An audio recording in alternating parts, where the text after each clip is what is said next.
Trump meets Zelenskyy, accusations against Putin and Ukraine peace talks. In a surprising turn of events, Donald Trump and Ukrainian President Volodymyr Zelenskiy met face-to-face in the Grand Halls of the Vatican to discuss a potential ceasefire in Ukraine.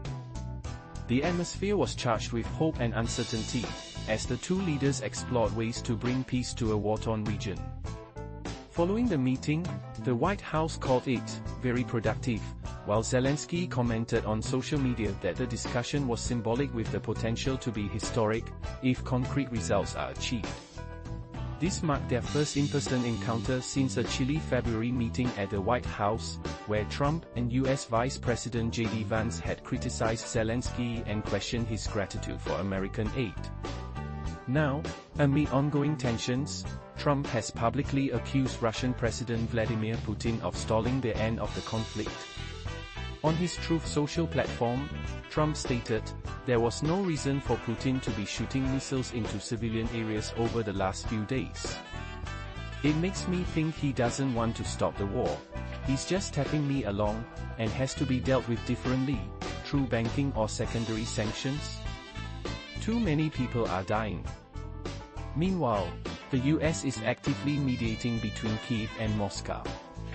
Trump's envoy, Steve Witkoff, recently met with Putin in Moscow for 3 hours, discussing Washington's peace proposals.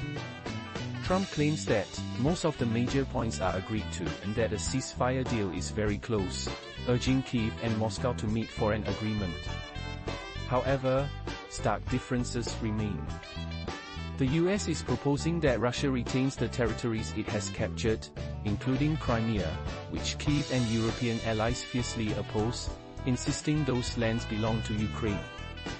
Ukrainian President Zelenskyy reasserts this stance, emphasizing the constitutional right to the territories currently occupied.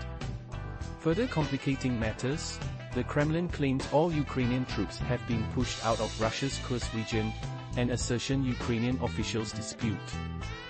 The technical details of any ceasefire, including sanctions lift and security guarantees, are yet to be resolved. Trump has warned that the peace talks are fragile and that US mediation could pause if an agreement isn't reached soon. Violence persists on the battlefield, with the Kremlin blaming Ukraine for a deadly car bomb near Moscow that killed a senior Russian general. Kyiv has remained silent on the incident, which is part of a pattern of targeted killings of Russian military officials over recent years. Just a day prior, Russia launched its heaviest attack in months on Ukraine, firing 70 missiles and 145 drones toward Kyiv, an assault that drew strong condemnation from Trump, who took to social media to call on Putin to stop and urge for a peace deal, citing the high toll of war casualties.